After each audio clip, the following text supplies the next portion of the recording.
High, আমি টুম্পা। আজকে আমাদের বাড়িতে হনুমানজির পুজো হলো। আমি হনুমানজির পুজো করলাম। সকলকে হনুমান জয়ন্তীতে শুভেচ্ছা।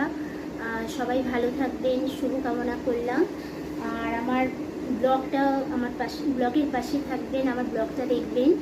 আর আজকে আমার ছেলেরও বার্থডে, তা আপনারা সকলেই আমাকে উইশ করবেন যেন আমার ছেলে ভালো থাকে। আশীর্বাদ করবেন আমার ছেলে যেন ভালো মানুষ হয়।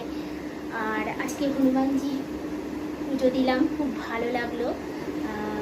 ভালোভাবে কাটলো আমাদের দিনটা। তাই কি বলবো, আজকের দিনটা খুব ভালো কাটলো। কালকের দিনটা আবার হচ্ছে নীলষষ্ঠী। তাহলে সকলকে নীলষষ্ঠীর জন্য শুভেচ্ছা। সবাই ভালো করে নীলষষ্ঠী করবেন, শরীর স্বাস্থ্য ভালো রেখে, শরীরের দিকে খেয়াল রেখে তবেই উপোস করবেন। আর বাবার কাছে এটাই চাইবেন। আমার ছেলে অ্যাকচুয়ালি নীলষষ্ঠী